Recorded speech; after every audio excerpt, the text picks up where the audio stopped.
Hello students, information technology 402 में हमारा जो पार्ट बी चल रहा है, पार्ट बी का यूनिट नंबर 4 और यूनिट नंबर 4 का सेशन नंबर 6 जो है इंटरनेट सिक्योरिटी, इसका ये तीसरा वीडियो है। इसमें आपका ये सेशन कंप्लीट हो जाएगा।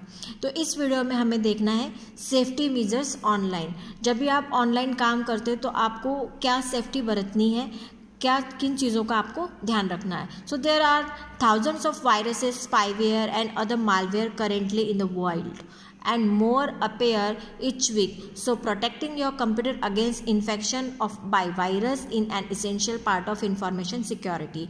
Protecting yourself against viruses and other malware involves the following safeguards.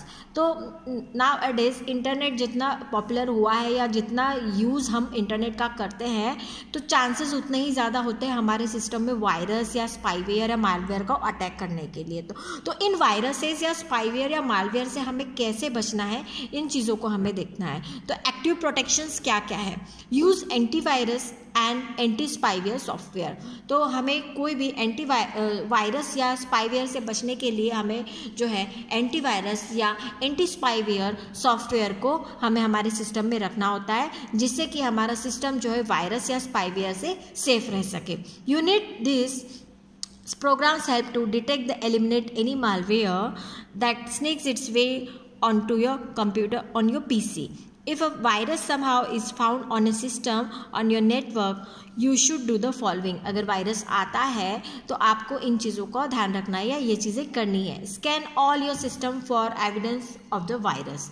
तो सारे सिस्टम को आपको जो है स्कैन करना है, जो कि स्कैनिंग से क्या होता है, एंटीवायरस सॉफ्टवेयर क्या करते हैं, स्कैन करके पूरी आपके सिस्टम को स्कैन करता है और अगर वायरस उससे मिलता है तो वो डिटेक्ट करता है। डिटेक्ट करने के बाद में वो इरेज भी करता है। Disconnect any infected system immediately from your network. अगर नेटवर्क में और भी सिस्टम है और जिसमें वायरस इन्फेक्ट हो गया है तो उसको आप डिस्कनेक्ट कर दीजिए।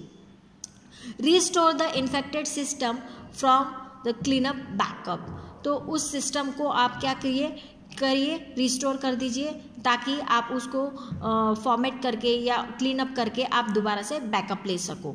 Notify your antivirus vendor so it can ensure its signature database is up to date. तो जो एंटीवायरस सॉफ्टवेयर है आपका वो अपडेटेड होना चाहिए, अप टू डेट होना चाहिए, ताकि हर दिन रोज़ नए वायरसेस निकलते थे तो उन वायरसेस को फेस करने के लिए, उनको डिटेक्ट करने के लिए आपका जो एंटीवायरस सॉफ्टवेयर है वो हमेशा अपडेट होना चाहिए। Download updates regularly. जो अपडेट्स है रेगुलरली, आपका जो एंटीवायरस सॉफ्टवेयर है उसको रेगुलरली अपडेट करना चाहिए, ताकि ऑटोमेटिकली जो नए जो आपके वायरसेस तैयार होते हैं हर दिन उनसे प्रोटेक्शन आपके सिस्टम को दिला सके। New viruses and other malware emerge every day and your security software needs to know about them in order to provide full protection. तो आपके जो एंटीवायरस सॉफ्टवेयर को पता रहना चाहिए कि कौन से वायरस है, कौन से मालवेयर्स है, क्योंकि जो नए वायरसेस होते हैं, अगर आपका वर्जन ओल्ड हो गया है या आपका एंटीवायरस सॉफ्टवेयर ओल्ड हो गया है तो नए वायरसेस से अवेयर नहीं है और उससे आपको ये प्रोटेक्शन नहीं दिला सकता। This is done through a signature file update. तो सिग्नेचर फाइल अपडेट होनी चाहिए so that your antivirus is laden with all new emerging viruses. To keep your antivirus anti spyware program updated. जो भी antivirus या anti spyware software है, program है, वो हमेशा अपडेटेड होना चाहिए। The best option is to set the program automatically update. Auto update का भी ऑप्शन होता है, आपके फ़ोन में भी होता है, तो ये ऑटो अपडेट का जो है ऑप्शन आपको ऑन करके रखना चाहिए when needed, so you don't have to worry, you always be fully protected. तो आपका जो सॉफ्टवेयर है वो ऑलवेज अपडेट होते रहेगा। आपको स्पेसिफिकली मैनुअल में जाके आपको अपडेट करने की ज़रूरत नहीं है, वो ऑटोमेटिकली अपडेट होगा, जिससे कि आपका सिस्टम जो है प्रोटेक्ट रहेगा। Run frequently full system scan. तो हमेशा जो है आपको, जैसे आपके फुल सिस्टम को, जैसे वीक में या फिर पूरे एक हफ्ते में या फिर हर दिन या हर 2 दिन में आपको, या पूरे मंथ में एक बार आपको, मतलब आपके सिस्टम को स्कैन कंप्लीटली होली आपको स्कैन करते रहना है। Even though most security software programmes actively scan your PC for malware, you should also perform a full system scan at least once a month. तो भले आपका सिस्टम करता है लेकिन फिर भी आपने खुद ही करना है, महीने में एक बार तो भी आपने जो है स्कैन करना है, फुली स्कैन करना है आपको. Now the preventive measures. तो what are the preventive measures क्या है?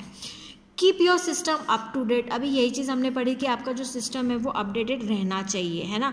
Malware often takes advantage of security holes in operating system and software programs. You should always install any available updates for your operating system such a Windows and any common software you use. तो आपको पता होना चाहिए कि आपका Windows है जो updated है या नहीं है, या फिर जो भी है सारी चीज़ें अपडेट होनी चाहिए, आपके सॉफ्टवेयर अपडेट होने चाहिए.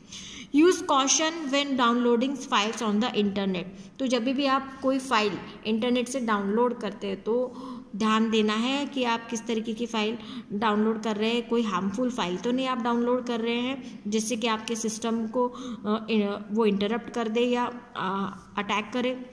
Only download files from the reputable website. तो रेपुटेबल वेबसाइट से ही, जो नोन वेबसाइट्स है या रेपुटेबल वेबसाइट्स है, उन्हीं वेबसाइट से आपको by looking signs and such as privacy statement, ये सारी चीज़ें आपको ध्यान रखनी है. प्राइवेसी स्टेटमेंट या full contact information and SSL encryption of sensitive information typically indicated by padlock sign.